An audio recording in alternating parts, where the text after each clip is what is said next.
एक छोटा सा बोर्ड रेडी की छत से लटक रहा था। उस पर मोटे मार्कर से लिखा हुआ था, घर में कोई नहीं है, मेरी बूढ़ी माँ बीमार है, मुझे थोड़ी थोड़ी देर में उन्हें खाना, दवा और टॉयलेट कराने के लिए घर जाना पड़ता है।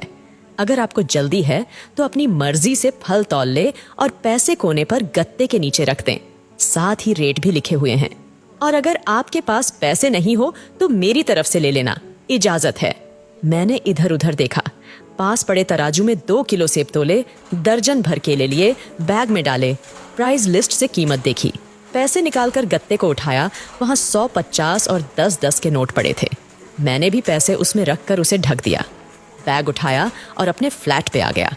रात को खाना खाने के बाद मैं और भाई उधर निकले तो देखा एक कमजोर सा आदमी, दाढ़ी आधी काली आधी सफेद, मैले से कुर्ते पजामे में रेडी को धक्का लगाकर बस जाने ही वाला था। वो हमें देखकर मुस्कुराया और बोला, साहब फल तो खत्म हो गए।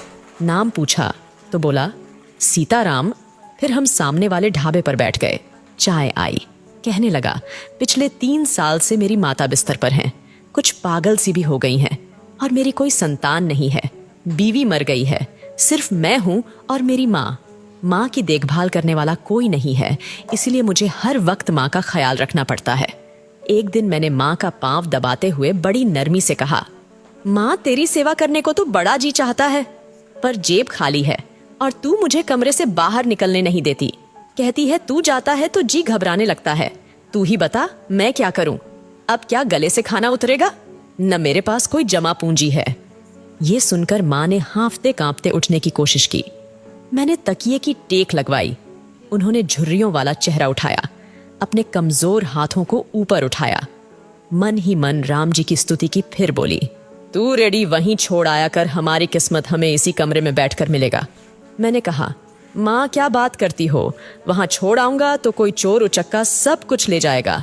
आजकल कौन लिहाज करता है और बिना मालिक के कौन खरीदने आएगा।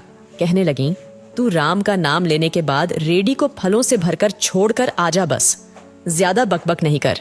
शाम को खाली रेडी ले आया कर। अगर तेरा रुपया गया तो मुझे बोलियो। 2.5 साल हो गए हैं भाई, सुबह रेडी लगाकर आता हूँ, शाम को ले जाता हूँ। लोग पैसे रख जाते हैं, फल ले जाते हैं, एक ढेला भी ऊपर नीचे नहीं होता, बल्कि कुछ तो ज्यादा भी रख जाते हैं। कभी कोई माँ के लिए फूल रख जाता है, कभी कोई और चीज।